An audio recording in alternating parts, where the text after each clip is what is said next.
സുധീഷ് കുമാറിൻ്റെ കഥയിൽ സന്തോഷ് പുതുക്കുന്ന് സംവിധാനം ചെയ്ത് ഇന്ദ്രൻസ്, രമ്യ സുരേഷ്, ഉണ്ണിരാജ എന്നിവർ കേന്ദ്ര കഥാപാത്രങ്ങളായി അഭിനയിച്ച കുണ്ടലപുരാണം എന്ന സിനിമയുടെ വിശേഷങ്ങളുമായിട്ടാണ്. കുണ്ടലപുരാണം ഒരു കിണറിനെ ചുറ്റിപ്പറ്റിയിട്ടാണ് ഇതിൻ്റെ കഥ നടക്കുന്നത്.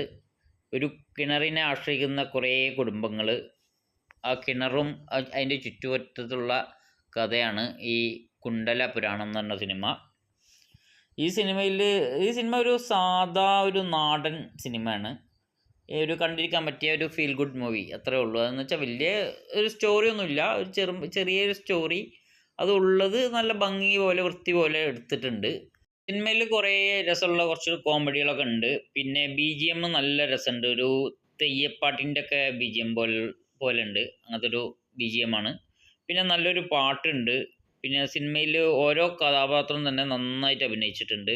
അങ്ങനെ പ്രത്യേകിച്ച് കഥാപാത്രങ്ങൾ എടുത്ത് പറയേണ്ട ആവശ്യമില്ല. കുറേ സ്ത്രീകളൊക്കെ സിനിമയിലുണ്ട്. ആ സ്ത്രീകൾ തന്നെ ഒരു പരിചയമില്ലാത്ത സ്ത്രീകൾ, ആ സ്ത്രീകളൊക്കെ ഓരോന്നും വളരെ നന്നായിട്ട് അഭിനയിച്ചിട്ടുണ്ട്. പിന്നെ കാസർഗോഡ് സ്ലാങ്ങാണ് സിനിമയിൽ വരുന്നത്. കാസർഗോഡാണ് ഈ സിനിമയിൽ സ്ഥലം വരുന്നത്. അവരെ ശൈലിയും അവരെ സ്ലാങ്ങിൽ കൂടിയാണ് വരുന്നത്. അങ്ങനെ ഓരോ സ്ത്രീകളെ അഭിനയം വളരെ മികച്ചതായിട്ട് തന്നെ ഉണ്ട്. പിന്നെ അതുപോലെ എടുത്തു പറയേണ്ടതെന്ന് വെച്ചാൽ ബാബു അന്നൂർ സൂപ്പറായിട്ട് അഭിനയിച്ചിട്ടുണ്ട്. അതുപോലെ തന്നെ ഉണ്ണിരാജ വളരെ നന്നായിട്ടുണ്ട്. ഇന്ദ്രൻസ് പിന്നെ പറയണ്ടല്ലോ, ഇന്ദ്രൻസ് ഓൾറെഡി നല്ലൊരു ആക്ടറാണ്.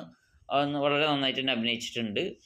കുടുംബസമേതം കാണാൻ പറ്റിയ ഒരു ഫീൽ ഗുഡ് മൂവിയാണ്. ഒരു വൺ ടൈം വാച്ചിങ്ങിനുള്ള സ്റ്റോറി ഈ സിനിമയിലുണ്ട്. അപ്പോൾ നിങ്ങൾ സിനിമ കണ്ടിട്ടില്ലെങ്കിൽ കാണുക, എന്നിട്ട് നിങ്ങളുടെ അഭിപ്രായം പറയാം.